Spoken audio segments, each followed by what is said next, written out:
नमस्कार, मैं हूं संजीव त्रिवेदी और मेरे साथ सुकेश रंजन। कहते हैं सियासत में न कोई दोस्त होता है और न ही कोई दुश्मन होता है। अगर कोई चीज परमानेंट होती है, अपनी होती है, तो वो अपना हित होता है। और ऐसे में एक बयान ने इस कहावत को रिपीट करने की जरूरत जो बनाई है वो ये है कि आज ही तेजस्वी यादव ने चिराग पासवान के बारे में जो कहा है उसने बिहार की राजनीति को फिर से गरमा दिया है। चिराग पासवान लगातार ये कह रहे हैं कि वो तो प्रधानमंत्री मोदी के साथ हैं, प्रधानमंत्री उनके हृदय में बसते हैं, लेकिन भारतीय जनता पार्टी के नेताओं का जो बयान है वो बयान तो उस तरह से है नहीं। तो ऐसे में क्या कोई ऐसी स्थिति बन सकती है जिसमें आगे चलकर तेजस्वी यादव और चिराग पासवान एक हो सकते हैं? क्या कोई ऐसी स्थिति बन सकती है सुकेश कि त्रिशंकु विधानसभा है और वो तस्वीर बनती नजर आ रही है जहां छोटे दलों को तय करना है, और ऐसे में कहीं अंदाजा इस बात का लगाकर ये बयान तो नहीं दिए जा रहे हैं, क्योंकि तेजस्वी को इसके पहले अपना छोटा भाई बताया था चिराग पासवान ने, और उसके बाद अब जब निर्णायक चरण में चल रहा है चुनाव प्रचार, पहला मत गिरने में बस थोड़े दिन रह गए हैं, तो चिराग पासवान के बारे में तेजस्वी के ये बयान। देखिए, ये फिलर्स जो है वो नतीजों के बाद अगर ऐसा आता तो इसको सहज भाव में समझा जा सकता था। चिराग पासवान ने एक पोजीशन ले ली है, वो पोजीशन बीजेपी से प्रॉक्सिमिटी की है, वो पोजीशन नरेंद्र मोदी के हनुमान बनने की है, वो पोजीशन नरेंद्र मोदी के गुड गवर्नेंस की है। हाँ, एक कॉमन दोनों में जो चीज दिखती है वो ये है कि तेजस्वी और चिराग दोनों ही बहुत बिटर क्रिटिक हैं नीतीश कुमार के। वो जो क्रिटिसिज्म है चिराग पासवान का, वो तेजस्वी को जगह जगह संबल दे रहा है, वो कॉम्प्लीमेंट करता है उनके उन आरोपों को और बल देता है उनके आरोपों को कि हम नहीं, उनके सहयोगी जो साथ में उनके साथ थे वो भी कह रहे हैं। ये जो आपने कहा कि क्या हम, जो मैं निहितार्थ निकाल पाया कि क्या हम चिराग और तेजस्वी की दोस्ती देख सकते हैं आने वाले दिनों में? क्या ये दोस्ती, और उसमें आपने जवाब भी दिया कि राजनीति में परमानेंट दोस्त और परमानेंट दुश्मन तो होता नहीं है। ये नंबर्स पे डिपेंड करता है, ये विधानसभा की बनावट कैसी होती है उस पर डिपेंड करता है। अब वो बहुत सारे संयोग होने पड़ेंगे कि तेजस्वी के पास जो नंबर्स हैं वो नंबर्स इतने कम हैं कि जितने चिराग के पास नंबर्स हैं वो नंबर उसको पूरा करते हो 122 का आंकड़ा, और इसलिए दोनों दोस्त हो जाए। अब ये तो बहुत बाद की बात है, ये आराम से भी हो सकता है। अगर आज तेजस्वी यादव के इस फिलर से चिराग पासवान अपनी पोजीशन चेंज कर लेते हैं तो वो ना इस तरफ के होंगे ना उस तरफ के होंगे। आज उनको बीजेपी और उनके कार्यकर्ता ये समझ रहे हैं कि एलजेपी दरअसल हमारे साथ लड़ रही है। एक तमाम जो खंडन आ रहे हैं, तमाम जो उनके बारे में बयान आ रहा है, उसके बाद भी जो चुनाव मैदान में है वो अपने आप को नरेंद्र मोदी का हनुमान बता रहा है। वो ये बता रहा है कि हम जीतेंगे तो हम सपोर्ट करने वाले हैं बीजेपी को। अगर बीच में ऐसी पोजीशन कुछ उन्होंने ले ली तो फिर उनके साथ दिक्कत हो जाएगी कि वो कहां है। तो वो एक, देखिए, दोनों का रिश्ता दोनों पॉलिटिकल फैमिली से है, करीब करीब एक ही पीढ़ी के हैं। एक करीब 29-30 साल के होंगे मुझे लगता है, 31 साल के, और करीब 36-37 साल के चिराग होंगे। दोनों के फादर ने साथ काम किया है और ऐसे में एक दूसरे के लिए संवेदना होना बड़ा लाजमी है। उसमें थोड़ा पॉलिटिकल पुट आ जाता है क्योंकि उन्होंने नीतीश कुमार की बात की थी कि नीतीश कुमार ने वो संबल मुझे नहीं दिया, वो वैसी सांत्वना मेरे साथ नहीं जताई जैसा प्रधानमंत्री ने किया। प्रधानमंत्री ने बढ़ चढ़कर किया, उनका जो सम्मान, उनको जो सम्मान दिया गया शायद बिरले किसी को दिया गया था। मुझे साफ साफ इसमें राजनीति दिखाई नहीं देती है कि वो आने वाले दिनों के फिलर्स के तौर पे मैं देख सकूं। चिराग एक कैलकुलेटेड रणनीति के तहत मैदान में उतरे थे, मैं कहूंगा उतरे हैं। 143 सीटों पे वो चुनाव लड़ रहे हैं। वो अपनी एक वोट बैंक को बढ़ाने की दिशा में है कि अगर हम ज्यादा सीटों पे लड़ेंगे तो हमारे वोट प्रतिशत ज्यादा होंगे, हमारी प्रेजेंस ज्यादा होगी। उनके पिताजी ने यह काम करके देखा था 2005 में, और वो फेचिंग था पॉलिटिकली, और उन्हें यह लग रहा था कि कहीं ना कहीं एक टैसिट सपोर्ट, एक अंडरस्टैंडिंग हमारी बीजेपी के साथ हो जाएगी। अगर नहीं भी होगी तो कार्यकर्ताओं में यह मैसेज चला जाएगा कि बीजेपी का हित सोचने वाला यही आदमी है। एक ऐसा दल जो ये कह रहा हो कि हम बीजेपी का मुख्यमंत्री बनाएंगे, तो एक सहसा आपके साथ प्रॉक्सिमिटी उसकी हो जाती है। कैंडिडेट्स भी बहुत सारे बीजेपी के अच्छे अच्छे लोग, जो ये समझा जा रहा था कि बीजेपी के कार्यकर्ता है, कभी छोड़ेंगे नहीं, वो भी उनके साथ चले गए। अभी वो ऐसी स्थिति में नहीं है। चुनाव खत्म होने का इंतजार करिए, उनके नतीजों का इंतजार करिए, उसके बाद हम ये देखेंगे कि सेंटर में चिराग पासवान अपने आप को कहां पाते हैं। और जब तक केंद्र की राजनीति में वो रेलेवेंट बने हुए हैं, मुझे नहीं लगता है कि वो स्टेट की राजनीति में ऐसे प्लंज लेना चाहेंगे। ये महत्वपूर्ण है। वैसे बिहार चाणक्य की जमीन है, तो दुश्मन का दुश्मन दोस्त होता है, और ऐसे में अगर नीतीश कुमार कॉमन एनिमी हैं चिराग पासवान के लिए भी और तेजस्वी यादव के लिए भी, तो जाहिर है कि इन दोनों के बीच कोई सामंजस्य बन सकता है, इस बात की संभावना है। लेकिन जैसा सुकेश कह रहे हैं, नतीजों की तरफ न जाएं, इस बात पर जाएं कि अभी जिस तरह से भारतीय जनता पार्टी चिराग पासवान से दूरी बनाने की कोशिश कर रही है, क्या भारतीय जनता पार्टी को एक झटका लगेगा कि साहब ऐसा है कि बहुत ज्यादा पुश करने का भी फायदा नहीं है? क्योंकि मैं देख रहा हूं कल से बयान जो तीखे आ रहे थे वो थोड़े थम से गए हैं। हमें जितना कहना था हमने कह लिया वाले लाइन शुरू हो गई है, पहली बात। और दूसरी बात सुकेश, जहां जहां चिराग पासवान लड़ रहे हैं जनता दल यूनाइटेड के खिलाफ, वहां राष्ट्रीय जनता दल या उनके सहयोगी संगठन लड़ रहे हैं।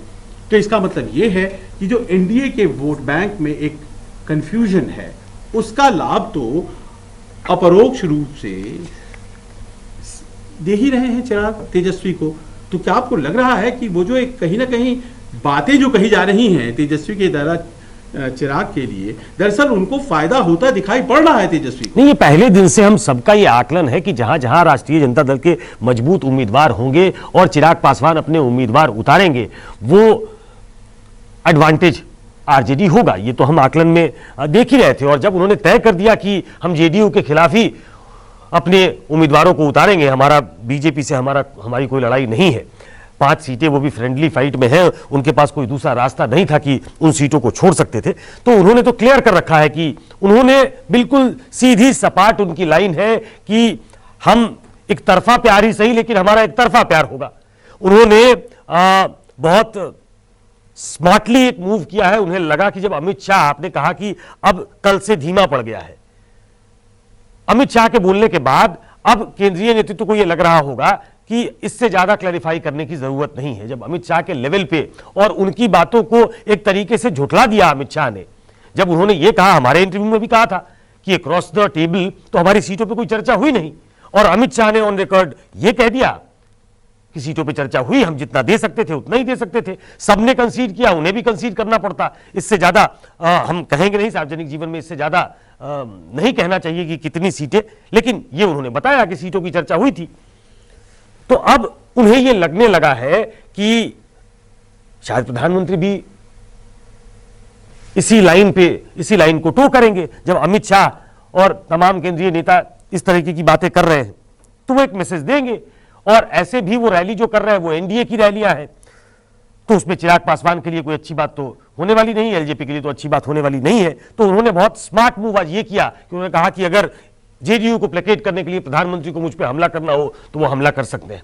मैं जानता हूं गठबंधन धर्म है, तो वो अपनी तरफ से ये दिखाना चाहते हैं कि ये मजबूरी है बीजेपी की, बीजेपी को ये करना पड़ेगा क्योंकि वो जेडीयू के साथ एक गठबंधन में है। वो हमारी तारीफ नहीं कर सकते, लेकिन हम खुलकर उनकी तारीफ करते हैं। हम कहते हैं कि प्रधानमंत्री ने बड़ा अच्छा काम किया है, हम कहते हैं कि प्रधानमंत्री का एक विजन है, लेकिन हम ये कहते हैं कि नीतीश कुमार का कोई विजन नहीं है। इस नीतीश कुमार के साथ हम नहीं जाना चाहते। उनको ये दिखाने की जरूरत ही नहीं है, मुझे लगता है तेजस्वी को, कि हम तुम्हारे लिए ओवर्टली कोवर्टली कुछ काम कर रहे हैं। जो काम करना है उनको वो ग्राउंड पे उनके कैंडिडेट कर रहे हैं, कि जहां वो बहुत ज्यादा मजबूत होंगे, ग्राउंड स्वेल उनके पक्ष में होगा, तो हो सकता है वो कुछ सीटें जीत जाए। लेकिन जहां वो मजबूती से लड़ाई लड़ेंगे वहां वो जेडीयू का नुकसान पहुंचा सकते हैं अभी भी। आरजेडी को तो आरजेडी को हाँ, जेडीयू का नुकसान होगा तो आरजेडी को लाभ होगा। अगर वो सीधे सीधे कॉन्टेस्ट में नहीं है तो वो जो भी वोट काटेंगे, ये राजनीतिक जानकार विश्लेषक वहां के लोग कहते हैं कि जो वोट वो काटेंगे वो मूलतः एनडीए का वोट होगा, वो दूसरा वोट कोई नहीं काट रहे, वो वोट एनडीए को जाना था जो कि एनडीए को नहीं जाएगा, तो एक तरीके से नुकसान होगा। तो उन्होंने अपनी एक रेखा खींच दी है। हम सबको इंतजार करना चाहिए उन दोनों के बयानों को। मैं आउट एंड आउट पॉलिटिकल नहीं देखता।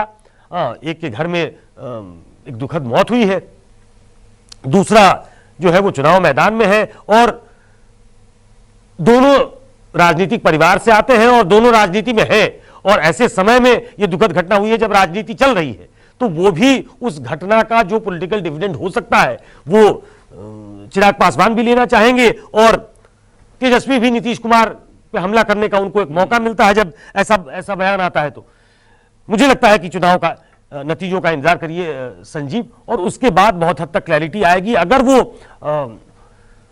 बिहार की राजनीति में, अलबत्ते मुझे लगता नहीं है कि जब तक उनको फोर्स न कर दिया जाए वो मोदी को छोड़ के जाना चाहेंगे। अगर वो उस तरफ जाते हैं तो पहला तो उनको अपना रेलेवेंस दिखाना पड़ेगा, अगर वो रेलेवेंट रहते हैं तो वो उस तरफ जाने की सोचेंगे, और फिर तो उनके लिए जाहिर तौर पे एनडीए के दरवाजे फिर बंद हो जाएंगे। लेकिन आज की जो डेवलपमेंट है इसको किस तरह से देखें?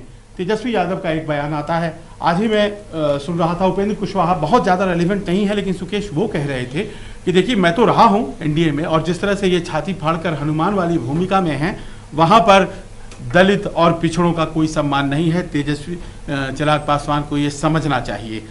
मतलब मुझे कुछ हलकों से, चाहे वो तेजस्वी की बात हो, उपेंद्र कुशवाहा की बात हो, कुछ हलकों से अब चिराग पासवान के लिए वो सॉफ्टवेयर बातें आ रही हैं जो भारतीय जनता पार्टी की तरफ से नहीं आ रही हैं, और ऐसे में प्रधानमंत्री आने वाले हैं। क्या ये डेटरेंस का काम करेगा? मैं चुनावी नतीजों की तरफ अभी जा ही नहीं रहा हूं, अभी मैं उस अटैक की बात कर रहा हूं, क्योंकि यह अटैक और श्रिल होगा या नम्ब होगा जैसे जैसे 28 तारीख अप्रोच करेगा। तो ये जो है, क्या बीजेपी को फोर्स करेगा कि अब आप बहुत ज्यादा पुश मत करिए, क्योंकि हो सकता है कि इसका काउंटर प्रोडक्टिवनेस, नुकसान जो है वो हो जाए भारतीय जनता पार्टी और जनता दल यूनाइटेड को?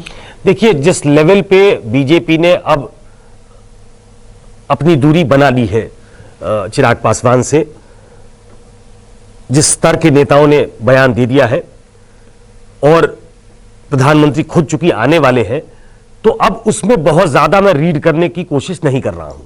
आपने जो कहा वो एक तीसरे मोर्चे के नेता हैं, और सहयोग से वो एनडीए और यू ये दोनों के हिस्सा रह चुके हैं। वो एक अपना गठबंधन खड़ा करने की कोशिश कर रहे हैं, तो he is trying to fish in the trouble water, और वो देख रहे हैं कि इसका क्या असर होता है। वो बीजेपी को दलित विरोधी, मुस्लिम विरोधी, जब तक आप काम होगा तब तक आपको साथ रखेंगे, ये कह के एक अपनी जगह बनाने की कोशिश करेंगे, और ये दिखाने की कोशिश करेंगे कि भाई मुझे तो मालूम इसलिए है क्योंकि मैं रह चुका हूं यहां। बीजेपी की असलियत ये है। उनकी बात से पहले तो चिराग पासवान ही इत्तेफाक नहीं रखेंगे। आपने कहा कि ये डेटरेंट होगा क्या? ये प्रधानमंत्री मोदी को उस लेवल पे जाने से रोकेगा अगर वो उस तरफ जा रहे हैं तो? प्रधानमंत्री कोई व्यक्तिगत हमला नहीं करने वाले हैं। प्रधानमंत्री ने जिस तरीके से रामविलास पासवान के पार्थिव शरीर को सम्मान दिया, और जो ऑन रिकॉर्ड चिराग पासवान कह चुके हैं, अब वो उससे पीछे नहीं जा सकते। ये बहुत व्यक्तिगत बातें होती हैं। किसी के पिता की मौत हो गई, वो उनके कैबिनेट में मंत्री था, एक ऐसा कद्दावर नेता जो 50-51 साल का, जिसका सार्वजनिक जीवन था, 6 प्रधानमंत्रियों के साथ जो काम कर चुका था, और उसके साथ जो उनके पर्सनल रेपो रहे होंगे, प्रधानमंत्री ने उसको निभाया है। प्रधानमंत्री ने अपने तमाम वरिष्ठ सहयोगियों से बयान दिलवाकर, या बीजेपी के शीर्ष नेतृत्व ने बयान दिलवाकर ये अब साफ कर दिया है कि अगर कोई कंफ्यूजन है उसको दूर कर दिया जाए, और इस बात का दबाव जेडीयू की तरफ से भी होगा कि कार्यकर्ताओं में एक कोहेसिव अलायंस दिखना चाहिए, ऐसे में नहीं दिखेगा। तो प्रधानमंत्री कोई व्यक्तिगत हमला करने वाले हैं, वो कुछ ऐसा बोलने वाले हैं, ऐसा तो है नहीं। लेकिन हाँ, वो एक दूरी की बात, एक डिस्टेंस की बात तो करेंगे। डिस्टेंस की बात न करें, लेकिन जेडीयू के साथ प्रॉक्सिमिटी ऐसी दिखाएंगे जो कि दिखाने वाले हैं, चूंकि वो नीतीश के साथ मंच साझा करने वाले हैं और तमाम रैलियों में वो नीतीश कुमार के साथ होंगे।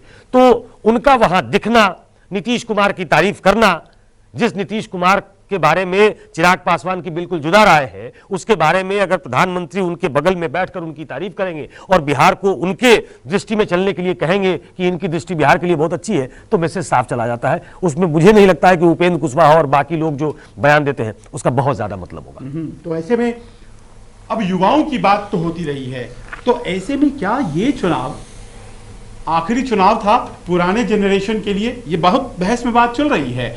और चिराग और तेजस्वी सुकेश, अगर हम इस संभावना पर बात भी कर रहे हैं तो कहीं वो जो पलट रही है बिहार की राजनीति, हम लोग कहीं उस तरफ बढ़ तो नहीं रहे हैं कि आप सामने सबसे बड़े प्रबल दुश्मन भी हैं, तो दो युवा चेहरे हैं जो सामने दिखाई पड़ते हैं। वो जो संभावनाएं हैं दोस्त हो जाने की, वो भी जो है इन दोनों के आसपास अगर दिखाई पड़ रही हैं, तो ये भी अपने आप में आश्चर्य की बात है कि सबसे हॉटली डिस्कस्ड टॉपिक आज की तारीख में यही हो जा रहा है। क्या हम देख रहे हैं कि एक पुरानी राजनीति का पटाक्षेप हो रहा है और तेजस्वी जिस तरह से उन्होंने कमान संभाला है इस बार ऑपोजिशन की पॉलिटिक्स का, वो पिछली बार से यकीनन बेहतर है। तो हम देख रहे हैं क्या, मान लीजिए कि अगर हम चिराग पासवान को लेसर प्लेयर मानते हैं, लेकिन तेजस्वी जिस तरह से आगे बढ़ रहे हैं और चिराग पासवान क्या उनके कॉम्प्लीमेंट्री भूमिका में आ जाते हैं, तो कहीं हम मानकर चल रहे हैं कि आने वाली जो राजनीति है वो चिराग पासवान, तेजस्वी यादव इनकी है, न कि हम उन लोगों की बात कर रहे हैं जिनको आज हम सबसे इंपॉर्टेंट मानते हैं बिहार में। देखिए, वो लोग अपनी राजनीति खेल चुके हैं। पासवान जी का निधन हो गया है, लालू यादव के राजनीतिक जीवन का अंत हो चुका है, Nitish Kumar he is approaching 70, अगर मैं गलत नहीं हूं तो वो अपनी राजनीतिक पारी खेल चुके हैं। अब जाहिर तौर पे जो नया जनरेशन है उसको ही संभालना है। तेजस्वी सक्सेसर के तौर पे ऑलरेडी घोषित है। चिराग पासवान रामविलास पासवान के बेटे हैं, जैसे वो बैटन तेजस्वी को मिला वैसे वो बैटन चिराग पासवान को मिला है। आने वाले दिनों में राजनीति इनको ही करनी है। और आप जहां तक दोस्ती दुश्मनी की बात कर रहे हो, कितने बार ये दोस्त रहे हैं। हाँ, तो उन्होंने ही वो शेर दिमाग में रखा है कि दुश्मनी जमकर करो, लेकिन ये गुंजाइश रहे कि जब कभी हम दोस्त बन जाएं तो शर्मिंदा ना हो। तो शर्मिंदा ना हो। और देखिए कि क्या अजीब बात है, 2005 में जब चुनाव हो रहे थे तो जनता दल यूनाइटेड कहीं पिक्चर में नहीं था। सामने वो एक चैलेंजर तो था, लेकिन लालू यादव की सरकार, राबड़ी देवी की सरकार, और उसे अपदस्थ करने के लिए रामविलास पासवान कूदे हुए और उन्होंने कर दिया। लाभार्थी जनता दल यूनाइटेड हुई और उसने सरकार संभाल लिया नवंबर वाले चुनाव में। आज देखिए हम उनकी मित्रता की बात कर रहे हैं। जनरेशन बदल गया है और चीजें कितनी बदल जाती है। इसीलिए जहां से शुरुआत वही खत्म कि सियासत में न कोई दोस्त होता है और न ही कोई दुश्मन। आज बस इतना ही। अपना सहयोग हमारे साथ इसी तरह बनाए रखिए। नमस्कार।